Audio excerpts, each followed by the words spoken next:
इस नवरात्रि आइए जाने महाराज से दुर्गा माँ को खुश करने का उपाय। बच्चा माँ की गोद में बैठना चाहता है तो सबसे पहला उसका कार्य होता है खिलौने खेलना बंद करता है। माँ उसके पास खिलौने बेचती है। जितना वो माँ की तरफ बढ़ने की कोशिश करेगा तो माँ कार्यरत है तो उसे खिलौना भेजेगी, दे दो ये सब। वो अगर उन खिलौने से ना खेले, रोए, तो फिर घर के किसी सदस्य को प्रेरणा करती है, बिटिया उठा ले गोद में थोड़ी देर।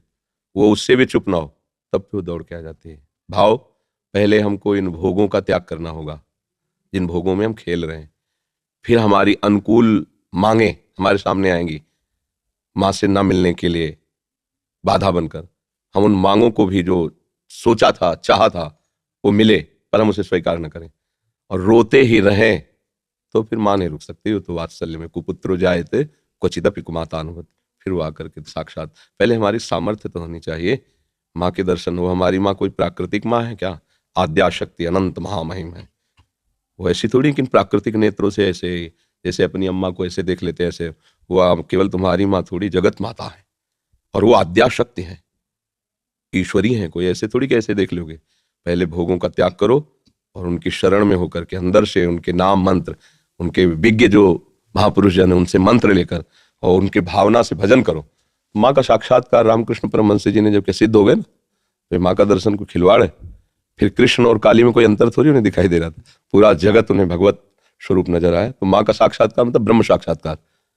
माँ कोई प्राकृतिक माँ थोड़ी है कि ऐसे ही गोद में बैठ जाओगे। उसके लिए ब्रह्म स्वरूप होना पड़ेगा, समस्त विकारों का त्याग करके केवल माँ की प्राप्ति के लिए। तो चाहे श्री कृष्ण प्राप्ति के लिए चाहे माँ की प्राप्ति के लिए, वही प्रभु बने हुए हैं सब रूपों में। तो जितना सत्संग है सब उन्हीं की प्राप्ति के लिए है। आप पहले तो विकारों से बचिए, ब्रह्मचर्य का पालन कीजिए, खूब नाम जप कीजिए और लक्ष्य बनाइए कि देवी जो सर्वभूतों में व्याप्त शक्ति है मैं उसका अनुभव करना चाहता हूँ।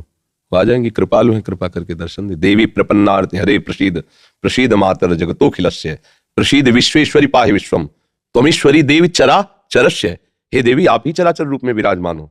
आ गई ना सिद्धांत, सर्वम खलविदम ब्रह्म वासुदेवा सर्वम, आ गया ना। तो एक ही बात है, वो तत्व एक ही है, चाहे उसे माँ कहो चाहे पिता कहो, चाहे दोस्त कहो चाहे प्रीतम कहो। वही सखा है, वही प्रीतम है, वही माँ है। तुम जिस भाव से भजोगे आ जाएगा। तुम्हें वो माता च पिता तुम्हें, तो वही शिव है, वही शक्ति है, कोई दो तो है नहीं। वही माँ है, वही पिता है। आप माँ भाव से भजोगे हमारे प्रभु माँ भाव से आ जाएंगे।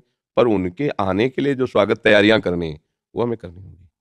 हमारे हृदय में जो अभी कूड़ा करकट वासनाएं हैं ये हटानी पड़ेगी। खूब नाम जप करे और भाव से चले तो तुम्हारी बुद्धि में ही प्रकाशित हो जाएंगे। या देवी सर्वभूतेषु बुद्धि रूपेण संस्थिता नमस्तस्यै नमस्तस्यै नमस्तस्यै नमो नमः।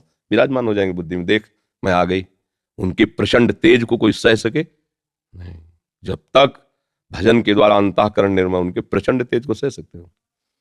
वो शिव शक्ति है, अम्बा है, आद्या शक्ति है। और एक अंश में सूर्य विद्यमान, आंख मिला के देखो 12 बजे दोपहर के, और अनंत सूर्यों जैसी कांति माँ भगवती की है। महाबलशाली, त्रिभुवन में कोई पैदा नहीं हुआ कि अपने स्वरूप में आ जाए उनसे आंख मिला ले कोई। भगवान शंकर भी चरणों में लौट गए नहीं लौट गए। ये बात ध्यान रखना कि ये माँ कोई ऐसी माँ नहीं है प्राकृतिक, ये आद्या शक्ति चिदानंद माँ है।